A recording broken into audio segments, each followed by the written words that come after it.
सबको जय मसीह की। आशा रखते कि आप सब प्रभु में ठीक होंगे। तो आज हम बात करेंगे प्रभु यीशु मसीह की क्रूस पर कही गई 7 वाणियों के विषय में, और हम इसे पढ़ेंगे और इससे हम क्या सीख सकते हैं हम देखेंगे। ठीक है, ये जो 7 वाणियाँ है प्रभु यीशु मसीह की, इसमें हमें बहुत सारी आत्मिक बातें देखने को मिलती है। तो आइए हम पढ़ते हैं। जैसे पहली वाणी है, हे पिता इन्हें क्षमा कर क्योंकि ये नहीं जानते कि ये क्या करते हैं। ऐसे अद्भुत रीति से क्षमा करना और किसी ने नहीं सिखाया, सिर्फ हमारे प्रभु यीशु मसीह ने सिखाया। यीशु मसीह ने हमें करके दिखाई वो सारी बातें।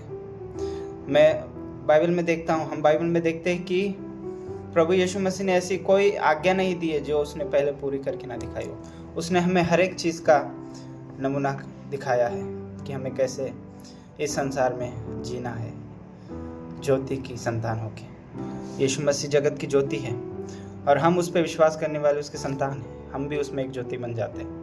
तो हमारे अंदर भी प्रभु के गुण प्रकट होने चाहिए, प्रभु की बातें हमारे अंदर, प्रभु का चरित्र हमारे अंदर से दिखना चाहिए। और यही बातें हम इन 7 वाणियों से भी सीखते हैं। तो एक एक करके हम सारे पढ़ेंगे। यहाँ पे प्रभु कहते हैं कि पिता इन्हें क्षमा कर क्योंकि ये नहीं जानते कि क्या करते हैं। और यीशु मसीह ऐसा किसके लिए कह रहे हैं? जो उसे क्रूस पे है ना, क्रूस पे चढ़ा रहे हैं, जो उसकी ताड़ना कर रहे हैं, जो उसकी ठट्टा कर रहे हैं, भयंकर ठट्टा, भयंकर ताड़ना दे, उसके मुंह पे थूका गया, उसे कोड़े मारे गए। यीशु मसीह उनके लिए बोलते हैं कि पिता इन्हें क्षमा कर क्योंकि ये नहीं जानते कि क्या करते हैं।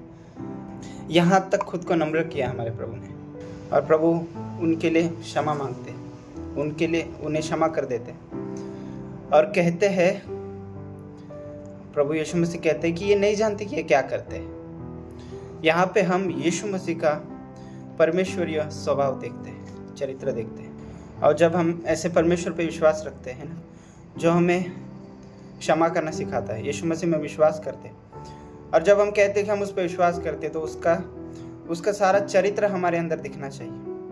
ये प्रेम जो परमेश्वर ने यहाँ पे दिखाया है ना, कि उनको तक क्षमा कर दिया जो उसे भेद रहे, जो उसे क्रूस पे चढ़ा रहे, तो जो उसकी ठट्टा कर रहे हैं। प्रभु यीशु मसीह कहते पिता इन्हें क्षमा कर क्योंकि ये नहीं जानते कि ये क्या करते हैं।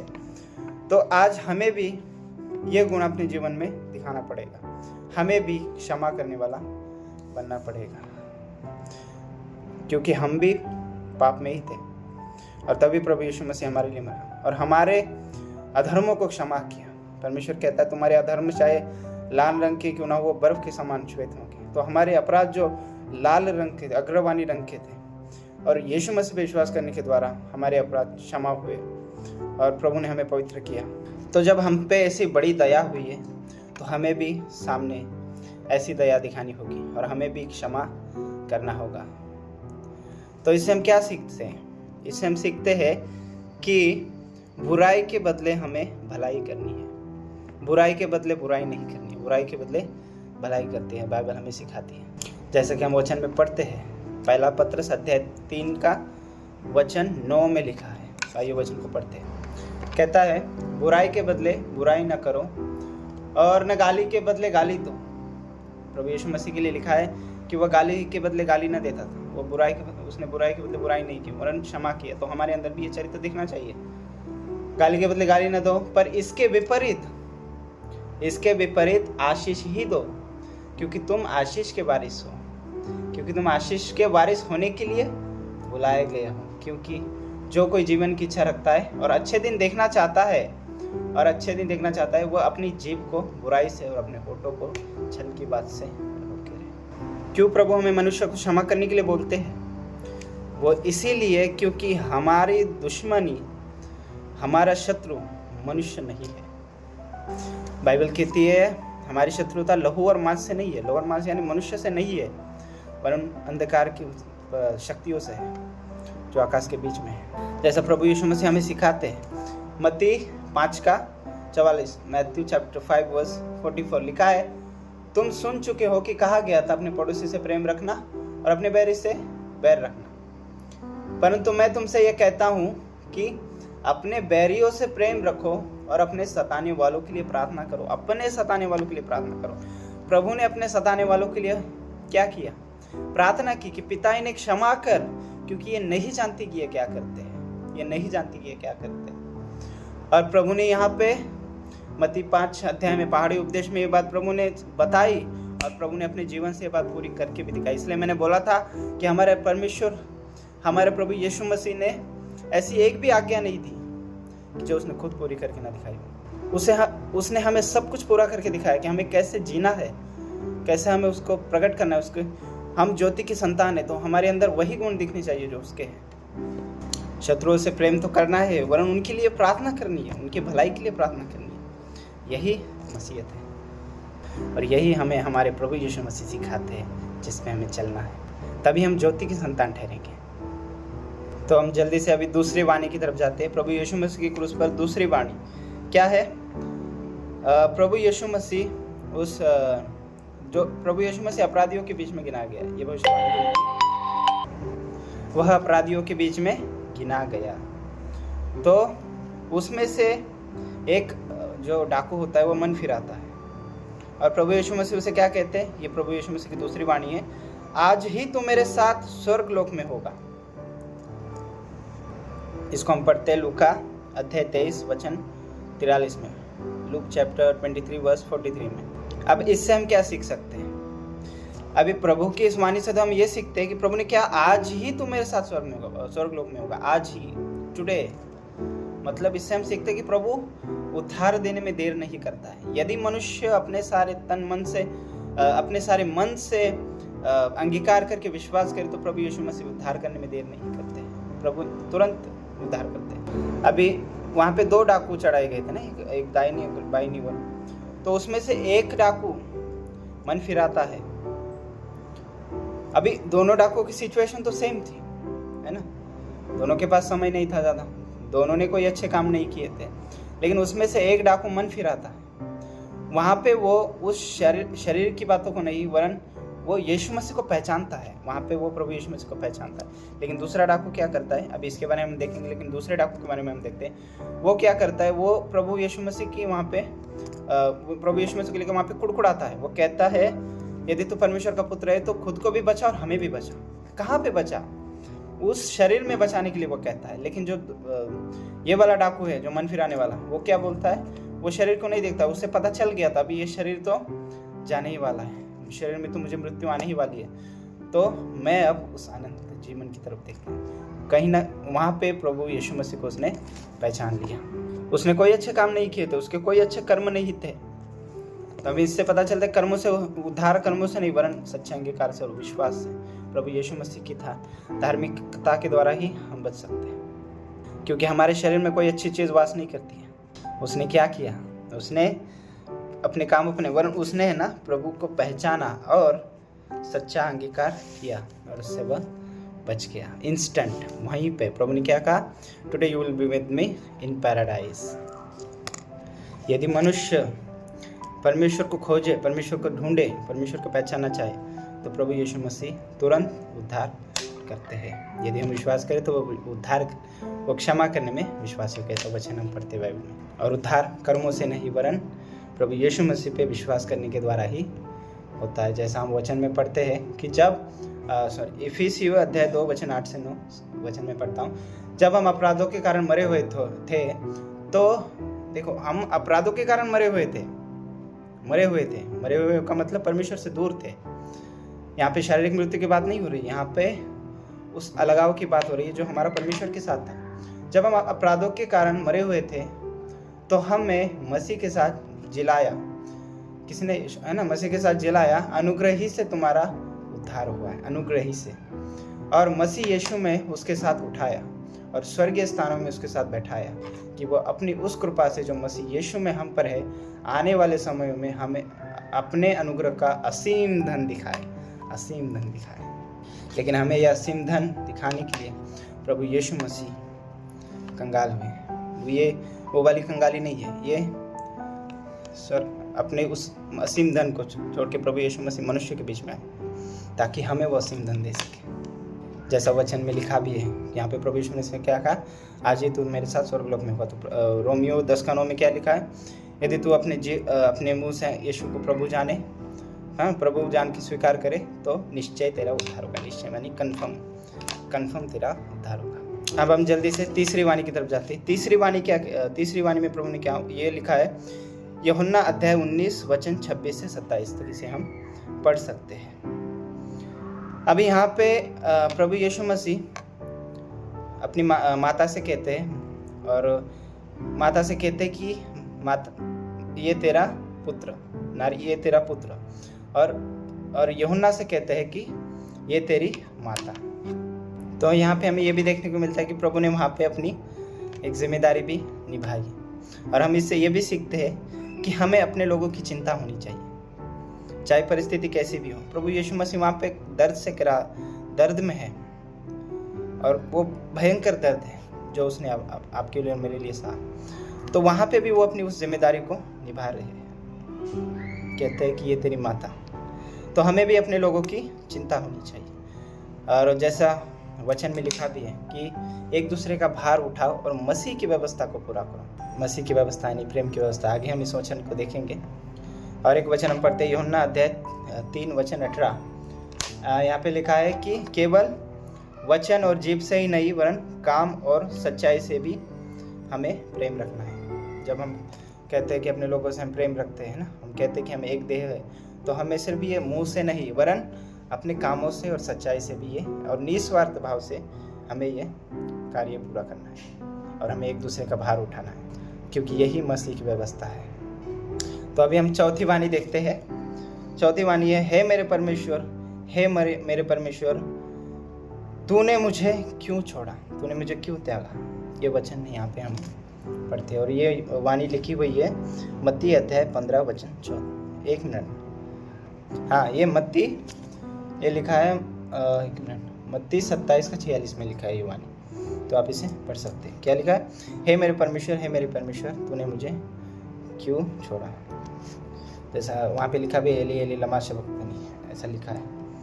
तो ये क्या है, हम इसे देखते हैं। तो यीशु मसीह कहते हैं कि तूने मुझे क्यों छोड़ा, पिता से कहते हैं। उस समय क्रूस के ऊपर, है ना, क्रूस के ऊपर यीशु मसीह ने सबके, क्या लिखा है यशायाह 53 में भविष्यवाणी हुई थी, वहाँ पे लिखा है कि यहोवा ने सबके अपराधों का बोझ उसी पे लाद दिया था। और परमेश्वर पवित्र है, परमेश्वर न्यायी है, और परमेश्वर पाप को नहीं देख सकता, है ना। तो यहाँ पे पिता और पुत्र का अलगाव को हम देखते हैं। वहाँ पे लिखा है कि वहाँ पे अंधेरा छाया रहा घंटों तक। ये अंधेरा किसको दर्शाता है ना, वहाँ पे 3 घंटे का अंधेरा छाया रहा, ये नरक को भी दर्शाता है। तो हम इससे क्या सीख सकते हैं कि हमारा मेल पिता से हो, इसीलिए प्रभु यीशु स्वयं पिता से अलग हुए कुछ समय के लिए। यीशु मसीह पिता से अलग हुए, अलगाव हुआ, ताकि हमारा मेल पिता से हो, हमारा मेल पिता से हो। हम एक वचन को पढ़ते हैं, रोमियो अध्याय 5 वचन 8 से आगे 10 तक। परंतु परमेश्वर हम पर अपने प्रेम की भलाई इस रीति से प्रकट करता है कि जब हम पापी ही थे तब मसीह हमारे लिए मरा। जब यीशु मसीह का बलिदान हो तब हम पापी में पड़े थे, हमारी कोई भलाई नहीं थी, हमारे कोई अच्छे काम नहीं थे, ना हम में कोई खूबी थी, है ना। हम पापी ही थे तब मसीह हमारे लिए मरा। अतः जबकि हम अब उसके लहू के कारण धर्मी ठहरे, मैंने क्या कहा, यीशु मसीह पिता से अलग हुए ताकि हम पिता से, हमारा पिता से मेल मिलाप हो, है ना। और तभी मसीह हमारे लिए मरा। अतः जबकि हम अब उसके लहू के कारण धर्मी ठहरे, उसके लहू के कारण धर्मी ठहरे, तो उसके द्वारा परमेश्वर के क्रोध से क्यों ना बचेंगे। परमेश्वर के क्रोध से हम बच गए, कैसे, उसके लहू के द्वारा। परमेश्वर के क्रोध से हम क्यों ना बचेंगे, क्योंकि बैरी होने की दशा में उसके पुत्र की मृत्यु के द्वारा, उसके पुत्र की मृत्यु के द्वारा हमारा मेल परमेश्वर के साथ हुआ, है ना। हमारा मेल परमेश्वर के साथ हुआ। हमारा पहले मेल नहीं था परमेश्वर के साथ, हम अलग हो गए थे, ये पाप की दीवार बन गई थी। यीशु मसीह ने वो दीवार को तोड़ दिया, है ना। उसके पुत्र की मृत्यु के द्वारा हमारा मेल परमेश्वर के साथ हुआ। तो फिर मेल हो जाने पर उसके जीवन के कारण हम उद्धार क्यों न पाएंगे, है ना। जीवन का हम उद्धार क्यों न पाएंगे बोलता है। पाप में हम पड़े थे तो परमेश्वर से हमारा अलगाव था, और ये मृत्यु, इसे मृत्यु कहा गया है बाइबल में। शरीर की मृत्यु की बात नहीं हो रही यहाँ पे। मृत्यु, बाइबल कहती है मृत्यु का जो मरे हुए वो क्या है, वो परमेश्वर से अलग है हम अलग हो गए थे परमेश्वर से, लेकिन उसके लहू के द्वारा हमारा मेल मिलाप हुआ, उसके लहू के द्वारा, ना कि हमारे कामों के द्वारा। और इसी के लिए प्रभु यीशु ने यह यातना सही। और प्रभु यहाँ से हमें क्या सिखाते हैं कि देखो मैंने, प्रभु यहाँ से कहते हैं कि देखो मैंने खुद को एक पाप के समान बना दिया ताकि तुम्हारे अलगाव को खत्म कर दूं, है ना। और प्रभु यीशु में से कहते हैं कि मैंने खुद को एक पाप के समान बना दिया, बना के तुमको उस अलगाव, तुम्हारा जो अलगाव हुआ था परमेश्वर के साथ, उसे दूर किया, तुम्हारा मेल मिलाप किया मैंने। प्रभु यीशु मसीह हमारे लिए श्रापित बने। वचन कहता है जो काट पे लटका जाता है वो, है ना, श्रापित है, ऐसा वो वचन है, ताकि हमें वो श्राप से छुड़ा सके, हमें श्राप से छुड़ा सके। और हमें इस सब की कीमत पता होनी चाहिए, इसकी वैल्यू हमें होनी चाहिए कि प्रभु यीशु मसीह के बलिदान को हमें समझना होगा। अब हम देखते हैं यीशु मसीह की क्रूस पे पांचवी वाणी क्या है? मैं प्यासा हूँ। प्रभु यीशु मसीह ने कहा मैं प्यासा हूँ। ये लिखा है यूहन्ना अध्याय 19 का 28 में, हम इसे पढ़ते हैं। तो यहाँ पे क्या कहते हैं प्रभु? मैं प्यासा हूँ। अब हम इससे आत्मिक बात क्या सीख सकते हैं? परमेश्वर की ये प्यास, यीशु मसीह की ये प्यास आत्मिक है। परमेश्वर खोजता है, ऐसे मनों को खोजता है जो दीन है। प्रभु अभिमानियों से दूर रहता है। प्रभु ऐसे मनों को खोजता है जो नम्र और दीन है। प्रभु ऐसे मनों को खोजता है, ऐसे लोगों को खोजता है जिनका मन निष्कपट है। जैसा हम पढ़ते हैं दूसरा इतिहास अध्याय 16 का 9 में, यहाँ पे हम पढ़ते हैं, देख यहोवा की दृष्टि सारी पृथ्वी पर फिरती रहती है। वो खोजता रहता है, ढूंढता रहता है। ये प्यास को दर्शाता है ना, ये आत्मिक प्यास। वो फिरती रहती है, नजर फिरती रहती है, जिसका मन उसकी ओर निष्कपट रहता है। ऐसे को प्रभु खोजता है, उसकी प्यास है ना, ये आत्मिक प्यास है। प्रभु उनकी सहायता में वो अपनी सामर्थ्य दिखाए, ताकि उनकी सहायता में वो सामर्थ्य दिखाए। तूने यह काम, हाँ तो मैंने नीचे तक पढ़ दिया। क्या लिखा है? देख यहोवा की दृष्टि सारी पृथ्वी पर इसलिए फिरती रहती है कि जिसका मन उसकी ओर निष्कपट रहता है। ऐसे लोगों को प्रभु खोजता है। और ये प्यास ऐसे लोगों के लिए है जो उसके सच्चे खोजी है, जो उसे ढूंढते हैं, परमेश्वर को जो ढूंढते हैं। जी हाँ, परमेश्वर की आंखें ढूंढती रहती है, उनको ढूंढती है जो उसको ढूंढते हैं। फिर चाहे वो कहीं भी हो, चाहे वो जंगल में हो, चाहे मूर्तियों के बीच, चाहे कहीं पर भी हो, परमेश्वर उस तक अपना उद्धार पहुंचाता है। तो हमें ये देखना होगा क्या हम जिसकी आराधना करते हैं, और ये बात सबके लिए है, जो अपने कहते कि हम मसीह है उनके लिए भी है, और जो परमेश्वर को नहीं जानते, यीशु मसीह को नहीं जानते, या सिर्फ यीशु मसीह को जानते भी है तो मनुष्यों की बातों से जानते हैं, इस वचन के द्वारा नहीं जानते, उनके लिए भी ये बात लागू होती है कि हमें परमेश्वर को ढूंढना है। एक जगह प्रभु फरीसियों से कहते हैं कि तुम जिसको नहीं जानते उसकी आराधना करते हो, लेकिन मैं उसकी आराधना करता हूँ जिसे मैं जानता हूँ। हम उसकी आराधना करते हैं जिसे हम जानते हैं। तो आज हमें देखना है क्या हम जिसकी आराधना करते हैं क्या उसको जानते हैं? जैसा मैंने कल भी बोला था कि यूहन्ना 17:3 में क्या लिखा है? अनंत जीवन यही है कि वे तुझे एकमात्र सच्चे परमेश्वर को और जिसे तूने भेजा है उस यीशु मसीह को जाने। उस यीशु मसीह, यही है अनंत जीवन, कि हम उसे जाने। परमेश्वर चाहता है कि हम कई बातों से नहीं, है ना, कई सुने किसी के कहने पे या नाम के लिए या सिर्फ नामधारी होने के लिए नहीं, वरन अपने सारे मन, अपने सारे बुद्धि से उसे जाने, उसे समझे। वो चाहता है, वो खोजियों की तरफ दृष्टि करता है। कौन है परमेश्वर का खोजी? तो ऐसे परमेश्वर की आंखें ढूंढती रहती है। और इससे हम ये भी बात सीखते हैं, प्रभु यीशु मसीह कहते हैं, उद्घोषणा है यहाँ पे, प्रभु यीशु मसीह की यहाँ पे निकल आती है, मैंने खुद को प्यासा बना दिया, मैंने खुद को प्यासा बना लिया ताकि तुम्हारे दिलों में, तुम्हारे हृदय में अनंत जीवन जल की नदियाँ फूट पड़े। जैसा यूहन्ना 13 का 14 में लिखा है, सॉरी मैंने गलत बोला, जैसा यूहन्ना अध्याय 4 वचन 13 और 14 में लिखा है, जो प्रभु की यीशु मसीह के पास आएगा वो कभी प्यासा न रहेगा, वरन उसके हृदय में वो तृप्त होगा, लेकिन उसके हृदय में अनंत जीवन जल की नदियाँ फूट पड़ेगी। जैसा हम यहाँ पे पढ़ते हैं, यीशु ने उसको उत्तर दिया, जो कोई यह जल पिएगा वो फिर प्यासा होगा। कौन सा जल? ये जो पृथ्वी का, ये जो शारीरिक प्यास हमारे जीव हो जाता है, आज हमने पिया, फिर हम प्यासे हो जाएंगे ना। परंतु जो कोई उस जल में से पिएगा जो मैं उसे दूंगा, वह फिर अनंत काल तक प्यासा न होगा, अनंत काल तक प्यासा न होगा। वरन जो जल में उसे दूंगा वो उसमें एक सोता बन जाएगा, जो अनंत जीवन के लिए उमड़ता ही रहेगा। तो ये जल हमें देने के लिए, ये अनंत जीवन वाला जल हमें देने के लिए, ये नदियाँ हमारे अंदर उमड़वाने के लिए प्रभु यीशु मसीह खुद प्यास से बने हैं। उसने कहा मैं प्यासा हूँ। और हम जल्दी से अभी 6वीं वाणी देखते हैं, 6th वाणी है ना। 6वीं वाणी क्या कहते हैं? यहाँ पे प्रभु यीशु मसीह कहते हैं पूरा हुआ, it is finished, it is finished. और इसे हम पढ़ते हैं यूहन्ना अध्याय 19 का 30 में। तो क्या पूरा हुआ? यहाँ पे प्रभु कहते हैं पूरा हुआ। तो यहाँ पे हम सीखते हैं कि परमेश्वर ने अपनी उस योजना को पूरा किया। कौन सी योजना को? उद्धार की योजना को पूरा किया। यहाँ पे ये विजय है, ये क्रूस पे प्रभु यीशु मसीह का विजय है। ऐसा राजा जो मर के विजयी हुआ। वचन में लिखा है कि क्रूस से जय जयकार की ध्वनि सुनाई दी। तो उसने ये कार्य हमारे लिए पूरा किया ताकि हमें वो सहना ना पड़े, है ना। तो परमेश्वर ने अपनी योजना को पूरा किया जो मानव जाति के उद्धार का कार्य था, ठीक है, जो मनुष्य से नहीं हो सकता था। प्रभु जानता है ये मनुष्य से नहीं हो सकता, मनुष्य अपने आप से उद्धार नहीं पा सकता। इसलिए प्रभु कहता है, और मनुष्य अपने आप से उद्धार नहीं पा सकता और ना यीशु मसीह के सिवा और किसी नाम से उद्धार पा सकता है, क्योंकि प्रभु ने कहा मार्ग सत्य जीवन मैं ही हूँ। ऐसा नहीं लिखा कि मैं भी हूँ, नहीं, उसने क्या कहा? मार्ग सत्य जीवन मैं ही हूँ। यानी सिर्फ यीशु मसीह के द्वारा ही हमारा पिता से मेल मिलाप हो सकता है और किसी के द्वारा नहीं।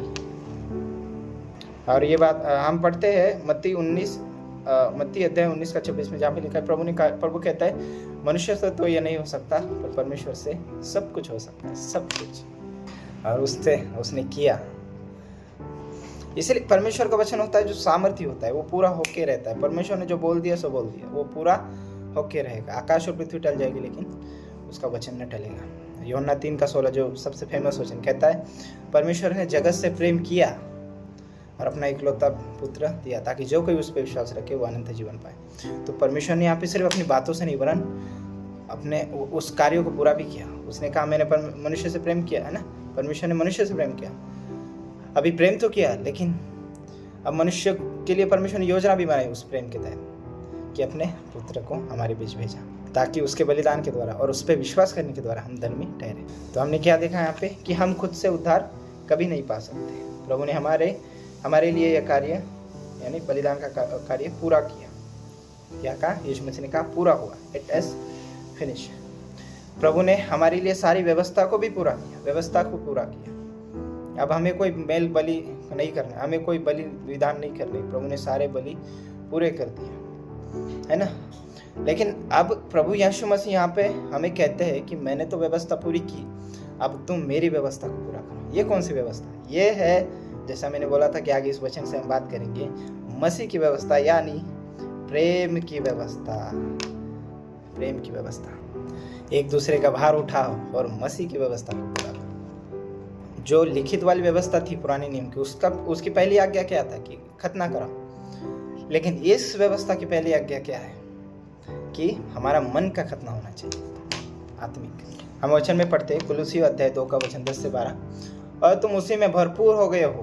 अब तुम भरपूर हो गए हो, सारी उसी में भरपूर हो गए हो, उससे बाहर नहीं, उसी में, उस पर विश्वास करने के द्वारा तुम भरपूर हो गए हो, क्योंकि तुम्हारे लिए जो सारे काम थे उसने पूरे कर दिए हैं उद्धार के लिए, है ना। और सारी प्रधानता और अधिकार का शिरोमणि है। जो सारी प्रधानता और अधिकार का शिरोमणि प्रभु यीशु मसीह शिरोमणि है, क्योंकि सब कुछ पिता ने उसे सौंपा है।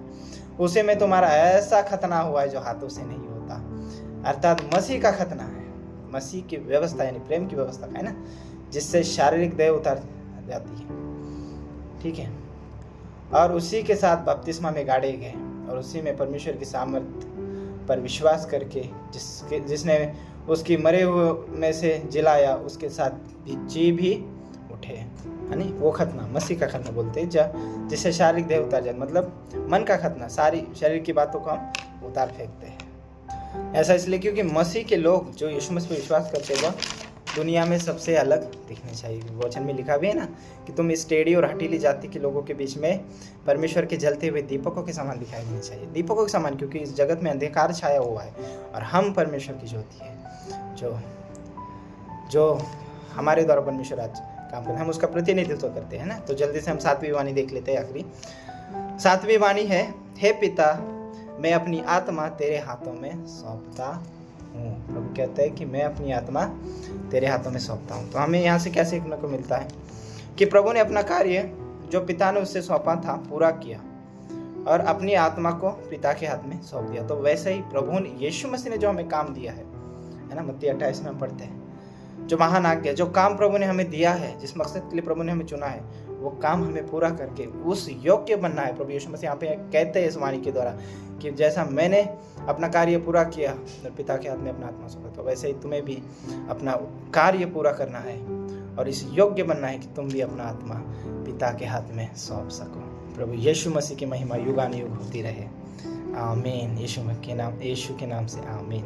आशा रखती कि आपको बहुत सारी बातें इसमें से सीखने को मिली होगी और हमें प्रभु यीशु मसीह के इस बलिदान को सदैव अपने अंदर लेके चलना है और वैसे ही जीना है जैसे प्रभु ने हमें जी के दिखाया है। उसने सारी आज्ञाएं, सारी बातें, सबका नमूना हमें देख के दिखाया है ना, करके दिखाया है। उसने कहा मैं गुरु होके तुम सबके पैर धोता हूँ, तो तुम भी ऐसा ही क्यों करो। अभी हम कलीसिया में देखते पैर तो धोते हैं, लेकिन क्या मन में हमारे वो नम्रता, वो क्षमा, वो प्रेम है? तो हमें इन वचनों से खुद को जांचना है। परमेश्वर हम सबको आशीष दे।